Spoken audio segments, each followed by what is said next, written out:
Without further ado, welcome to the Nerd HQ stage. Back to the Nerd HQ stage, Joss Whedon.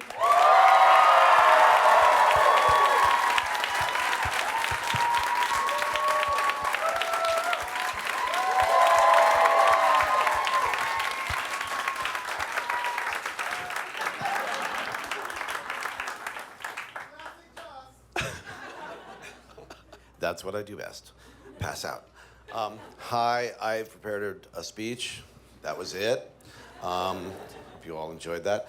I'm going straight into questions because all I have to say is, gosh, it's fun to be here. You guys are great. And I think you might get tired of me saying that, but you are.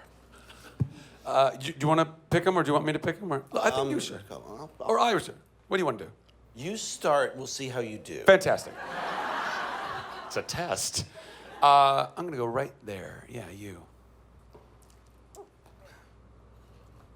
Hi, I'm Janine. I'm from Vancouver, and on my trip to Seattle a couple months ago, I found this fantastic book of Firefly, all 3 volumes, celebrating the big book of Big Damn Heroes. So I brought it all the way with me, and I was wondering if I donated $240 to Operation Smile, if you could sign it. $245. This is $244. Yes, absolutely. But don't speak Latin in front of the book, or then they come from the dead. It's okay. I don't know any Latin, so. That's fantastic. Thank you very much for that donation. Just hand that book to a volunteer, and we'll get that signed for you. Thank you so much. Thank you, Josh. You, yes, sir. You right there with the great shirt. Where'd you buy that? Really cool place. Joss, wanted, of course, praise for all your work, but I really want to thank you for the little nugget called Much Ado About Nothing. Really. Thank you.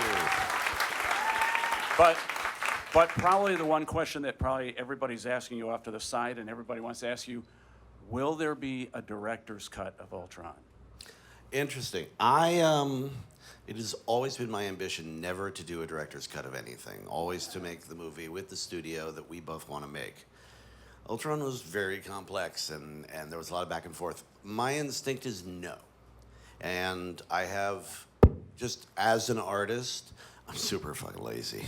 And that sounds like I'd have to go back, it'd be hard. No, I don't think there's interest in it right now. I think you'll see a bunch of stuff on the DVD and extras that were meant to be there, but you know, the narrative came together very close to the way that I hoped that it would, and I don't think it needs me to sort of constantly tweak it. I feel you put something out, and there it is. The first time I ever heard a remix, I was 13 and I was listening to the radio. I don't want to tell you what was playing, but we called it the wireless. Amos and Andy were so funny. Open the closet door. Oh, wait, no. But literally heard a song that had been remixed, and it freaked me out so much that I turned off the radio, and I've never listened to it since. Literally. That is an actual truth, because I feel like, wait, that was the song. You can't do that. Of course, our entire culture consists of doing exactly that, but I'm not for it. If I tell a story, I want that to be the story that I told. Ultron may have some transitions that I'm not 100% on board with. It's also one of the most ridiculously personal things I've ever put on screen, and the fact that Marvel gave me that opportunity and supported it, I'm very happy. I'm very proud of everybody who worked on it. I don't feel the need to go in and fix. I feel like there she is.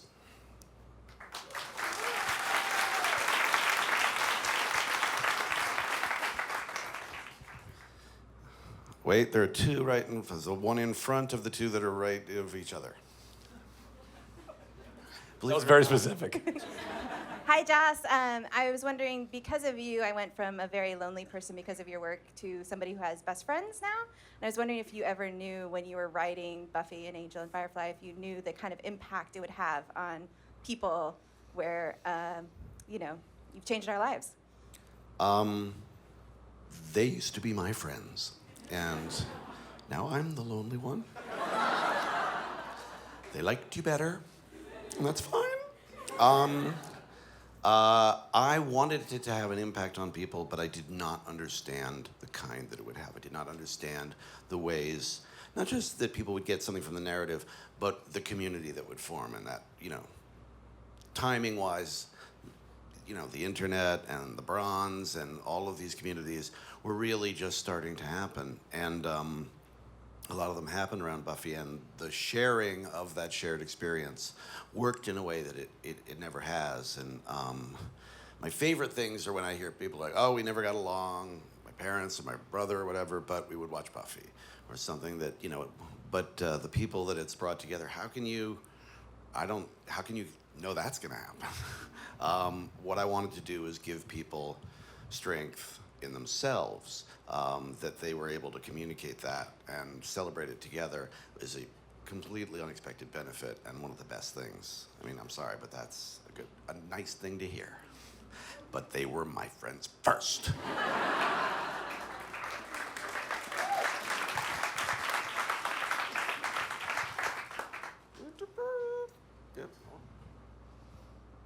Thank you so much for being here. Kind of to follow up on that, your work has had a big impact on my life.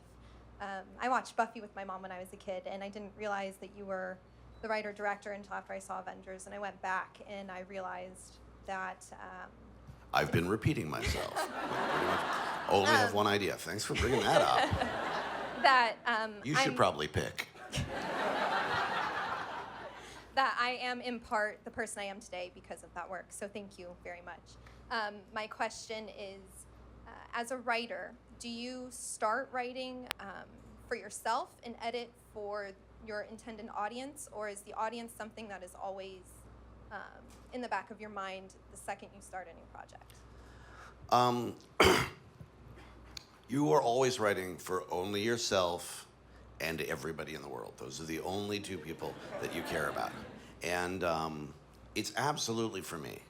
But because if you start trying to write towards somebody else, you lose yourself, you lose the integrity, you lose the ability to find the truth of the moment. You have to, it has to come from you. It has to come from what you care about, what makes you cry, what makes you laugh, what makes you get all sexy time, like all of that stuff, the good and the bad. It has to be you. At the same time, I could not keep a diary as a child because I was like, but what happens when it's published? Like everyone knows. I wish that I didn't think that while practicing my Oscar speech when I was 9 in front of the mirror. I've almost finished it. Minor tweaks. But no, even then, I was censoring myself in that sense of like, well, I really can't actually write down what I think about my family because, and about life because someone will read it and then everyone will be sad. So you've got it in the back of your head all the time, but you sort of just, if it works for me, I feel like it will work for other people. That's the only thing that I feel confident about when I'm writing. I'm like, if I think this works, then it will. If I hire really pretty smart people to say it. Or get Nathan, if he's... all right. Mr. Fella Guy. Hi, my name's Eric. No, it's Mr. Fella Guy. I'm an icon. it. I can I just will- change your name. And I am going to the courthouse right after to do that. You made a statement earlier that Avengers was the most personal thing that you've made, and so I got to follow up on that. And I'm also wondering why you included like Ultron as like an Old Testament God figure, and you had Vision as a Christ figure in that movie as well, which I thought was interesting. There's a lot of Christian iconography going on because everybody in that movie thinks that they're the savior, including Tony. And it's like, dude, look at your beard. You're a supervillain. We evoke that stuff mostly because it's resonant to the idea of whether or not we can solve something, whether or not we can evolve, whether or not we can be our best selves. Obviously, I don't want to say, look, the Vision is Jesus, and he's the mean God from the First Testament. Like, I don't want to be specific, but everybody's definitely going to bring that into play. It just, first of all, there's a shorthand to it that people understand. When somebody starts talking like that, they kind of need to be shut down a little bit. As far as the Vision is concerned, there is also a sort of, well, he actually is a step above. And what I love about him, first of all, Paul Bettany. Oh my God. Oh my God. And tiny sidebar, when I took my first Avengers meeting ever on the first one, I was like, I don't know if we should do this, but if you do a second one, it has to be Ultron, and then he has to make the Vision, but then they have to put Jarvis in the Vision so that Paul Bettany can play the Vision, because only Paul Bettany can play the Vision. And 3 years later, I got to call Paul and say, listen, will you do a thing? And God, he's so good. But what I love, maybe my favorite thing in the movie, maybe the thing I'm proudest of, is his conversation with Ultron at the end, where he's just like, humanity is doomed. And Paul's just like, yes.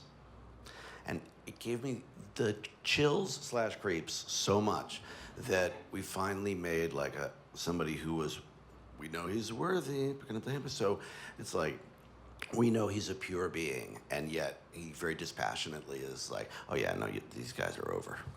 And, but with love. That is interesting to me. All of that stuff, all of the sort of religious overtones and all that iconography, it's deliberate, but it's meant to be, not vague, but it's meant to be interpreted individually. Okay, I'm just the responsibility, but just because, right there you are, boom. Anything you could tell us about more Dr. Horrible? People don't want that. People do want that. The people who would do that want to do that, but as is always the case, they all have jobs, and all of the jobs that they don't have, Neil has. So, I feel like a heel for being like, any minute now, for about 5 years, but we feel passionately about it, but that also means that we passionately don't want to get it wrong. The last thing we want to do is for you guys to go, yeah, thanks. It's got to be right, so hopefully we'll open a window. Ma'am, wavy ma'am. Hi.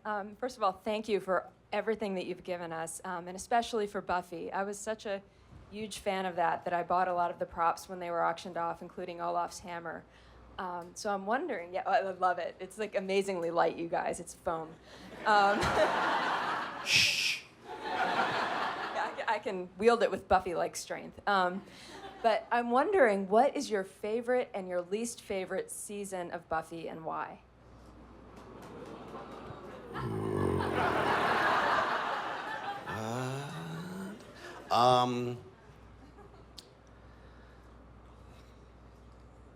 I don't think I have a least favorite. I really don't.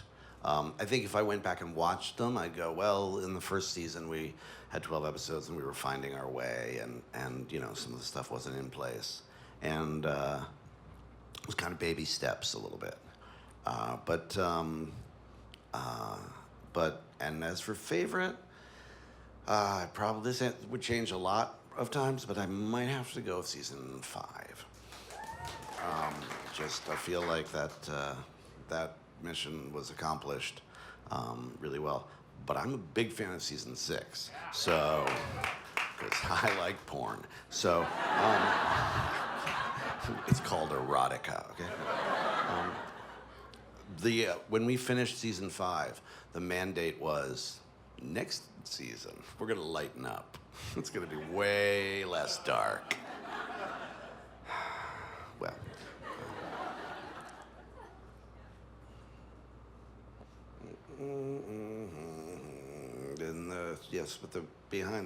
Farthest away man. Farthest away man. Have you met Fella Guy and Wavy Man? You should all get together, have a support group. Hi. I have been an admirer of your work for a long time, and but later in life, I realized you worked on a movie I grew up on, and it's one of my favorite movies of all time called Toy Story. And now that I know you worked on it, I can hear your voice everywhere in the film. Not physically, but you know, the writing bits. I just sit in the theater. I'm like, bah, bah, bah. I hate children. Your toys will crawl in your mouth and suffocate you. Have a good day. Is that bad? Is that a bad message for kids? Sorry, go on. And I know there was a nice chunk of that in the biography, but I was wondering if you could share a story that you maybe haven't shared about that yet, and I was also curious if the Combat Carl riff was something that you came up with, because that's a special favorite of mine. That is not mine. They already had Arlie Army. They'll do exactly what they wanted to do with that. A lot of what you probably hear as my voice is those guys because, you know, we worked so closely. I don't know what's in the biography. Do I die at the end? All right. Don't tell me. But you know, it was me and John and mostly Pete Docter and Andrew Stanton and the late Joe Ranft, who was amazing, just sitting around throwing ideas back and forth while they all drew incredible little pictures until they got Sharpie headaches and then they had to go outside. And so, you know, I got to sort of bleed my voice in, but that process is incredibly holistic. And so we're coming back at each other, so there's a big mix. There's a lot of stuff I'm like, I don't know who wrote that. And I did not, I have to say, with all humility, come up with the claw, which is probably the signature moment. That was them. The animators are always writers on an animated movie, and in fact, Lasseter was the first person to say, let's give these guys credit. Usually they just sort of, you know, they're listed as animators, but he was like, these guys created this story, and I want to give them credit for it, and we did, which is cool. I don't know if that's if that's all in the biography. Sorry, not new or interesting. Yes, all the way over. Yes, ma'am. Hi, oh my gosh. Hi, Joss Whedon. Hello. I'm gonna try not to cry here. Anyway, I really appreciate you. I'm just gonna say that, and not go any deeper. But I was wondering, as someone who's trying to, are you not gonna look at me when I'm talking? Oh, he's looking deep into your eyes right now. As someone who's trying to get into the business, like of writing and directing, how do you go from don't do that? Now I feel weird if I look at you, and I feel weird if I don't look at you. Do whatever you want. How do you, as a writer, separate yourself between the lines of writing and directing? Do you understand what I'm saying? As much as possible, I try not to. When I am writing something, I am already directing it. I am writing it to be viewed a very particular way. A lot of writers start directing to protect their work because they've seen other people do it not the way that's not in their head. And obviously, we all have a bit of that. But for me, it's always one thing. It's storytelling. And one is the extension of the other. So I feel like I start directing the moment I start writing. So like, I heard that sometimes you just pull out your iPhone and you shoot scenes. Like when you're directing. Yeah, and just like text. No, like That's great. no, like you're like filming on your iPhone. So like when you do that, you're not obviously not thinking about that in the writing room. You're not like, oh, I'm gonna pull out my iPhone here and do this. You're just like pulling it out and like, hey, this is cool. Yes, I haven't made a ton of iPhone movies, but In like Avengers or in like while you're filming like the big stuff. yes, every now and then we did actually use a couple of iPhone shots when we were shooting Avengers, just because there's so much going on. You kind of want to just get more of it if possible. You know, the exciting part is once I'm not always writing when I'm directing, although I spend a lot of time on set going, we could do better, or here's a different idea, why don't you try this? But mostly, you know, I get to be purely visual at that point, and all I want is, you know, more. I want to like capture as much as I can, because all of these people are going to leave, and then they're not coming back. Sir, I'm a bearded man. Sorry, yes, elderly Jesus. What a great Do you name. lead Okay. the support group you're all going to be a part of? I just have one question. How is Steve Rogers not worthy? Is he not? Are we sure? Did he fail or did he stop?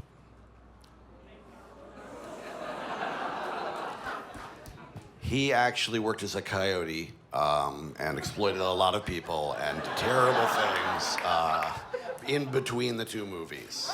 And that's actually, it was weird that he chose that for a job, but so.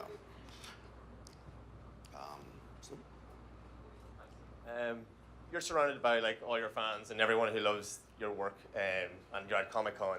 If you could attend a panel and ask a question to someone that you respect, who would it be and what would you ask? Ooh. Well, I think iZombie did a thing and I didn't get to see it. I would just be like, why are you awesome? And then I would be like, why aren't you looking at me?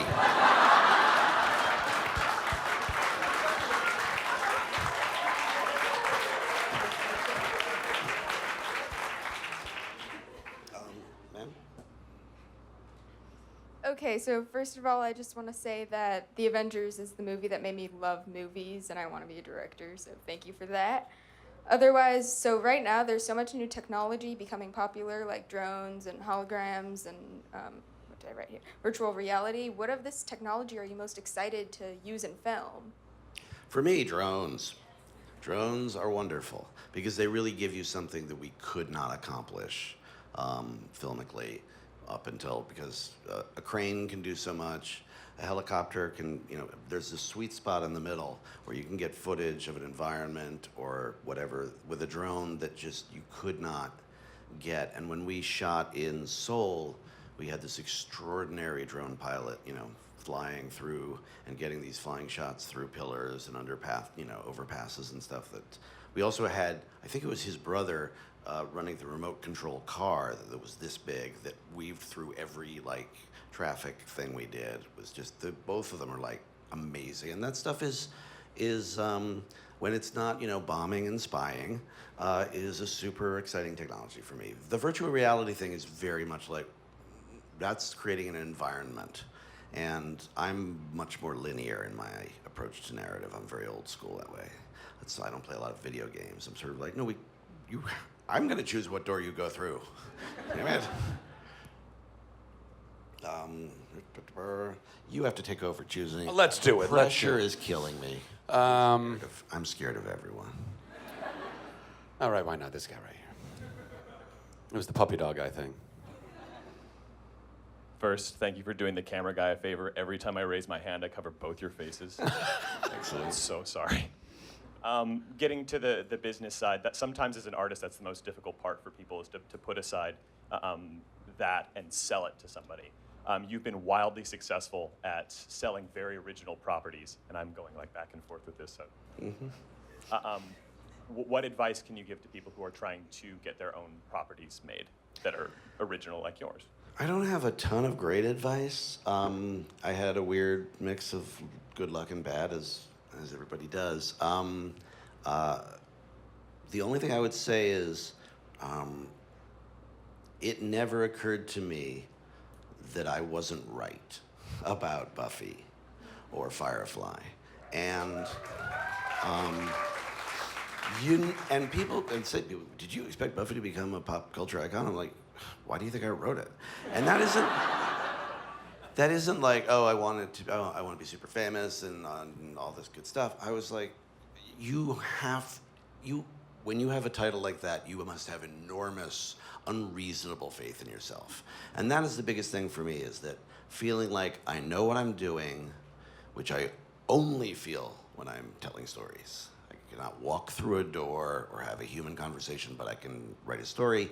And knowing that this is what I want to do, and I'm not really interested in tweaking it to become something that somebody else wants. and which always leads me to my number one thing. I saved my first paycheck. I saved my second paycheck. I made sure that I never sat down at the table I couldn't walk away from. Because if they didn't get the thing I wanted to give them, then we should not be working together. And that sort of insane confidence is, you're gonna have so many people telling you no or tearing you down, and that's sort of the thing that carries me through. A complete, unhinged lack of reality. Good luck.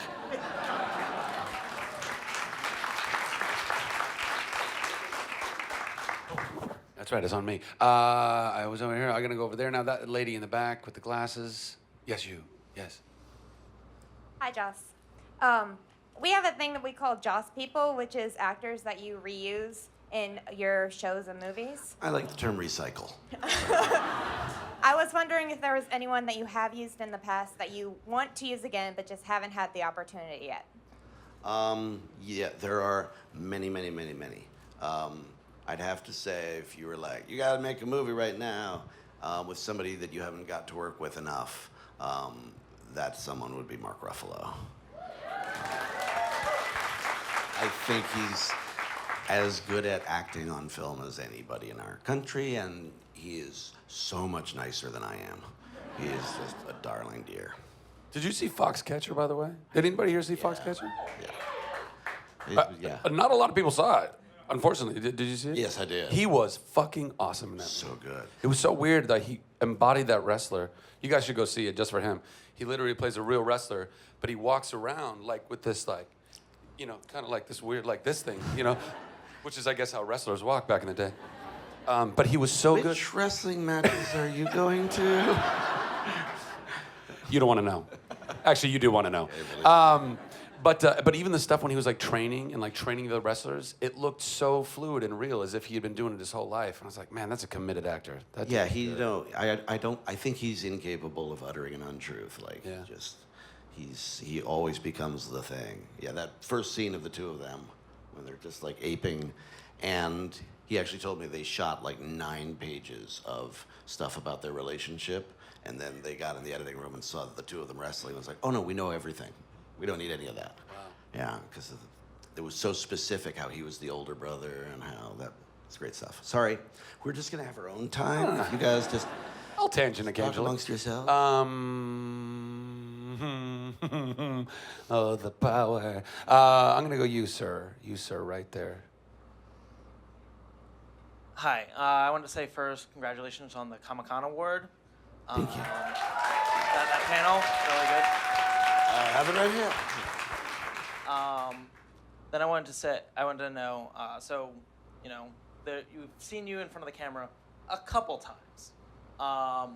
And it looks like you're gonna be in Con Man, or at least a cameo.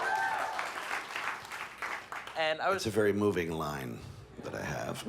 I was curious, now that you're unemployed, have you ever considered actually having a role as opposed to a cameo? Am I a wannabe actor? Yes. And sometimes I think I'm quite good. And then I see somebody like Nathan or someone who's just like a natural performer. I'm like, I'm quite not good. Also, this face was made for radio. So, I would love to. It's fun to dabble, but I don't want to and I was going to cameo in Dr. Horrible, but I didn't have time. We didn't have playback. I had to be behind the camera. I'm always sort of almost doing it. And then, but I think I'm very worried about that moment when people would go, oh, look, it's his self-indulgent phase. And, I do think that everything I want to do, there's somebody who's better qualified and slightly prettier to do. But, I won't rule anything out, because one of the big things is, can I terrify myself? How can I learn a new skill and possibly fail? Those are the things that I look for in life.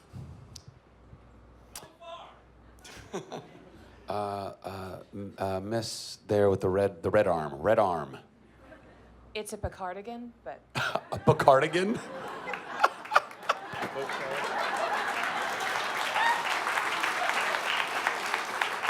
That's good. thank you. Joss, first off, thank you for being a champion for women. Just, you're awesome. To follow up on Much Ado, if you could make another Shakespeare adaptation, would you? And what would be your number one choice? Well, there's a few. I'm obsessed with Hamlet. We all are. Who's not obsessed with Hamlet? Twelfth Night, I think, is really underrated. Pole position right now, Othello.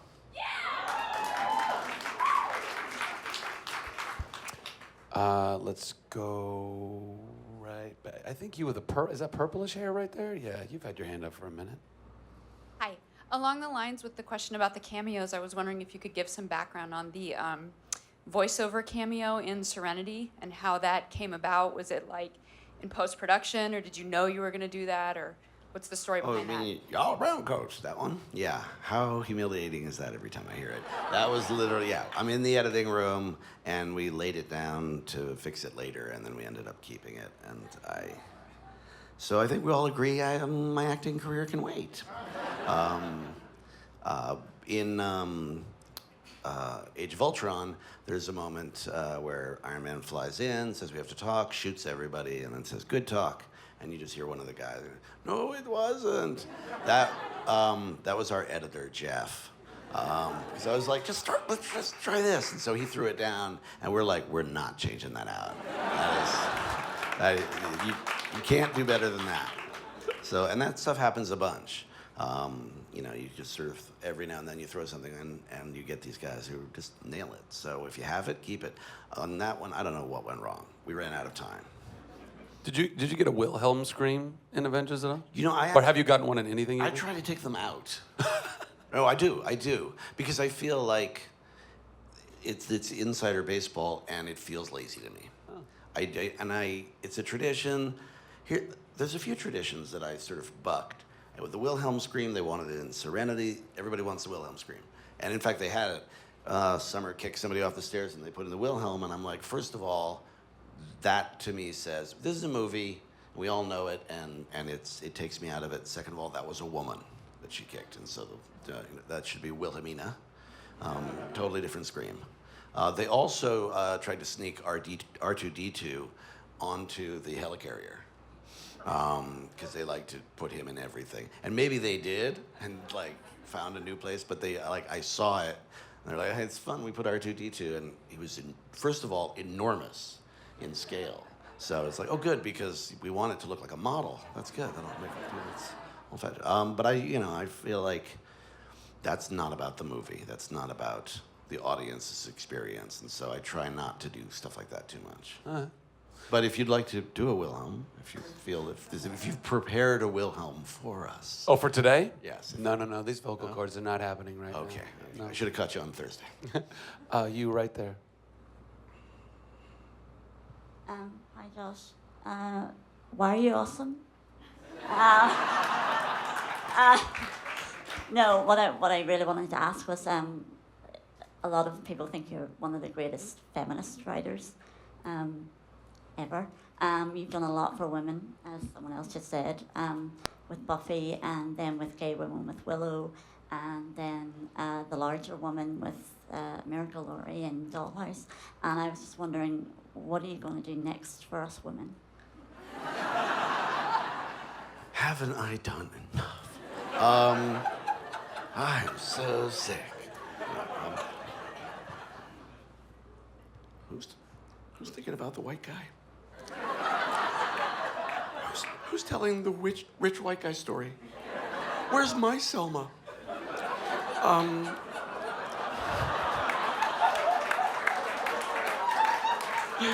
Oh, there is a line. Oh, okay. There's a line. The thing is, thank you.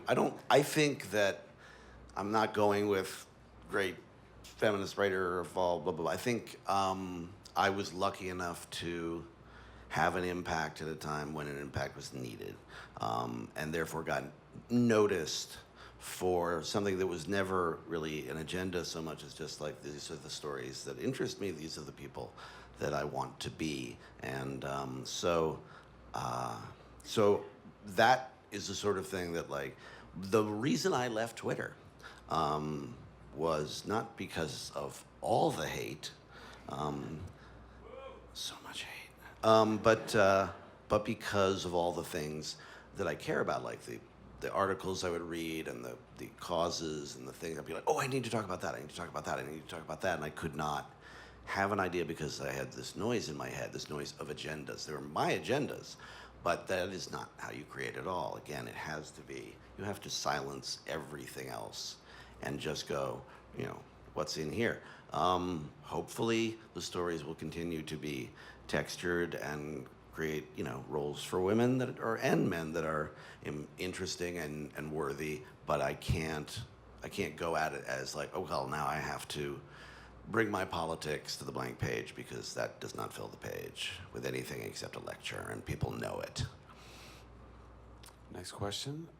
This gentleman on the aisle right here. Yep. Hey Josh, thanks for being here. I have to say, The Avengers is one of my most favorite films of all time, and I was wondering, in those films, what was the most fun or enjoyable scene to write and or direct?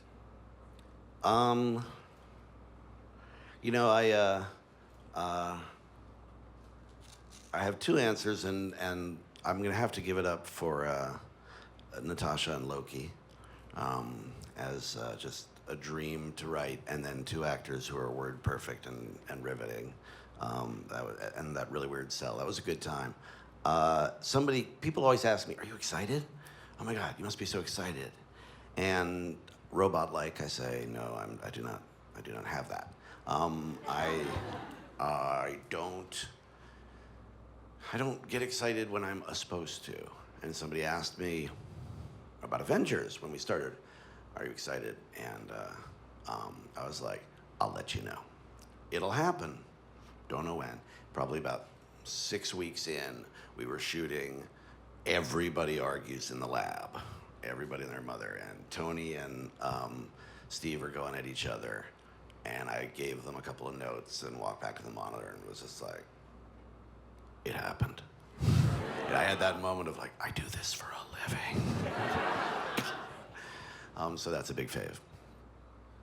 Next question. In the back there. Yeah, right there. Hey, Joss. Love all your work. To me, you're probably my favorite character killer of all time. Suck it, George.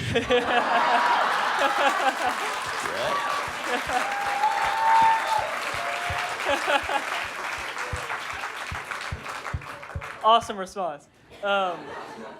Shooting Kitty Pryde into space was probably one of my favorite should-be deaths.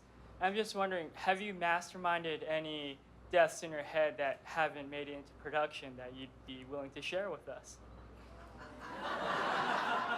You know, I don't actually sit down and go, kill. Killing is a hobby. It's not about what my art is about. Oh, like I'm the only one. Okay.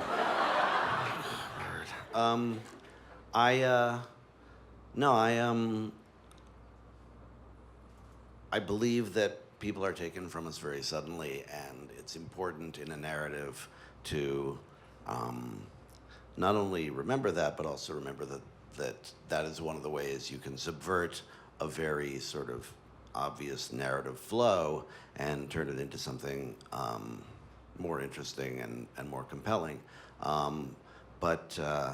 So I believe strongly that it has to happen sometimes in stories, but it is not, I mean, I don't have like, a post-it that says kill. I just want to make sure that the stories matter to people.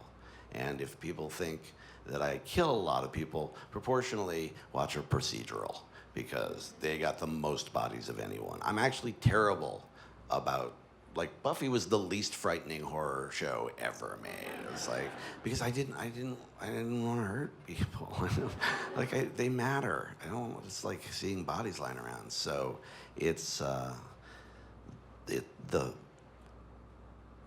I respect the people that I'm writing about, and it's hard for me to write people that I don't, so it's hard to write a bunch of dead bodies, but every now and then there are certain truths that I will come back to, and death comes to us all in time. unless you're an icon. And then, or Comic-Con, and then, right? I live forever now, right? Yeah, I think you live forever. I think super good. that's good. the deal. That's good. Let's go. This gentleman right here with the glasses. Okay. Con Man filled Hall H, and the Indiegogo campaign raised over $3 million in a very short amount of time. Con Man being peripherally related to Firefly. At what point do you think some executive at some network is going to think to themselves, hey, maybe Firefly was a good idea after all? I kind of thought it was going to happen a while ago. I think, there's a little bit of rights between Fox and Universal that I don't know if that, but because one had the show and one had the movie, and it gets sort of a little funky fresh with that. But quite frankly, I don't ask because as more than any other crew, I would love to get that crew back together. But I also want to do the next thing and try to have a new thought. I don't guarantee anything, but I'm very terrified of Monkey's Paw. I'm very terrified of we bring it back and it's not as good, or I don't have the same, mojo, or it's just as good, but we've all seen it, so we're sort of I don't know. Obviously, I'm as excited as everybody else about Full House.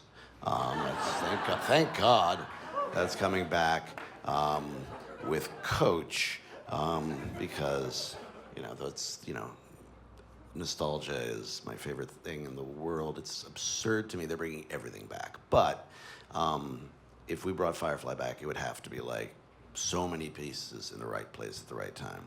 And so I can never say, oh yeah, we might, because then it'll be on the internet that it is definitely happening, which I've already gotten at the con.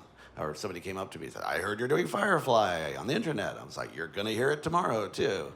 Because this is what always happens. But I think I'm very proud of it. I love it very much. I miss them all very much. But it would have to be the next story to tell and not just an excuse to party with the people I love. We got time for one, maybe two more questions. That guy, you are lifting your arm. You've been holding it. That guy right there. Yeah. Oh, now there's pressure to this question. Okay. Don't screw it up. Oh, sorry. Hi. I'm Chen from Israel. Hi, Joss. You have a great fan base in Israel, so definitely come. We you're probably a national hero there because we're a small country. But, yeah.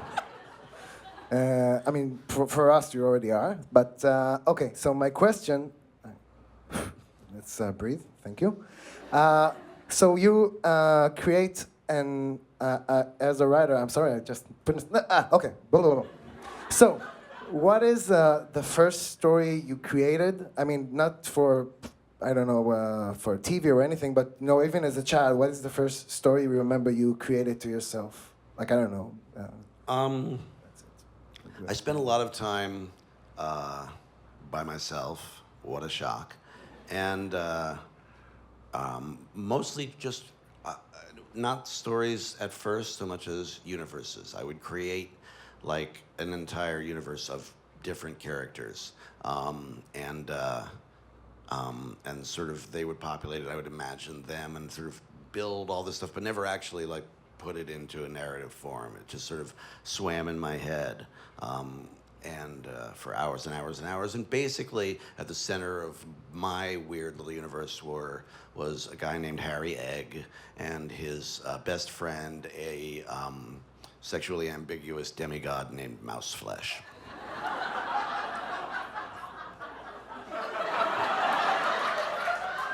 Can we make that movie?